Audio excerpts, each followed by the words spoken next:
Hey guys, welcome back to my channel. So if you're someone who wants to break in the AI career, or you're a CS student who has not found your summer internship, then this video is for you. So a little about me, I'm a CS student. 2 years in a row, I wasn't able to find any internship. But in the last summer, I used the entire summertime to work on one project that got me from no offer to dream offer. So in this series, I'm going to share a little about my experience, what I learned, what I did, and tips and tricks I like to share, so you can take advantage and hopefully you can get your internship in the next summer. And in today's video, I'm going to talk about projects, what kind of projects to avoid and what kind of project you should work on for the entire summer, and a little bit of my experience how to find the best project for me. This video is part 2 of the series. If you haven't watched the first one, please go check it out, because that one's also pretty useful. And before even I start talking about projects, there's one thing I think that's really important, is that the AI job market. So comparatively, AI job market is relatively new compared to data science or SDEs. So there's a very good chance that other people who are also applying to AI roles don't have an AI-related internship.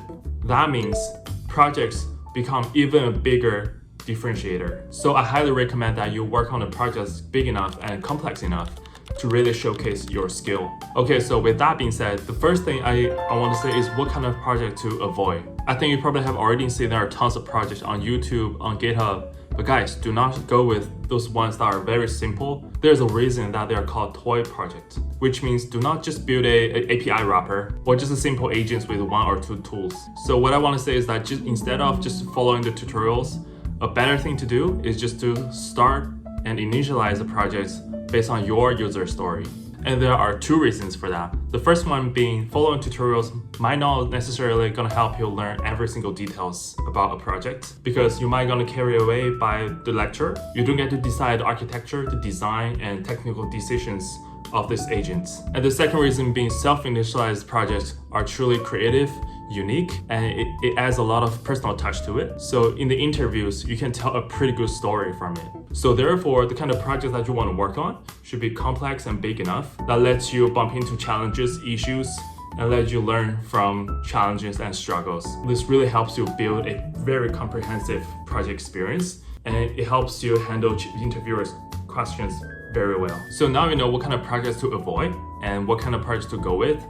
But you might ask, how do I initialize those kind of projects? How do I brainstorm it? There are 2 tricks I can share with you. So the first way to brainstorm a project idea can be based on your first-person perspective. What that means, like, you can think about the things you do every day, your routines, and your workflow.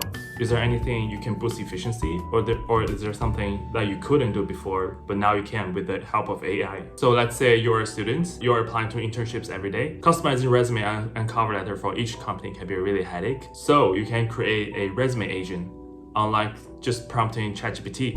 But this agent can combine company news, hiring informations, work culture, and your resume. Combine the keywords together and align those skills to customize resume and cover letter for each of them, and generates a golden resume for you. How about that? And the second way to think of a project is to think of from the perspective of people around you, like your partners, your families, or your pets. For example, you can create a veterinary agent. That's what I did. And also you can think about maybe there's a stock analysis agent, you name it. So take myself as an example. I have 2 cats, and one day I came home, I realized they had a big fight.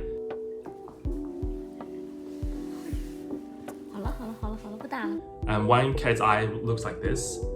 So I asked ChatGPT what's going on right here. ChatGPT said it was a big piece of wax in the eye, which is clearly wrong. So I started Googling about it, and online information can be quite messy and unstructured, as everybody knows. But lucky thing is that as I was doing my research, my cat just woke up to me, and the thing that was in his eye was just disappeared, like nothing has ever happened. But it really helped me realize how much do I need an agent that can do multimodal analysis, reasonings, and it's based on a reliable source. So with that idea in mind, I have a project idea to work on for the summer.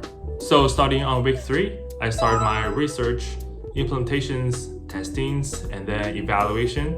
Based on that, I do my iterations over and over again until I reach a usable product. Guys, if you think this video is helpful, please consider leave a like and subscribe. And if you are someone who's trying to brainstorm an idea, please feel free to let me know or comment down below. I'll help you take a look at it. So in the next video, I'm going to start talking about things gonna happen starting week 4.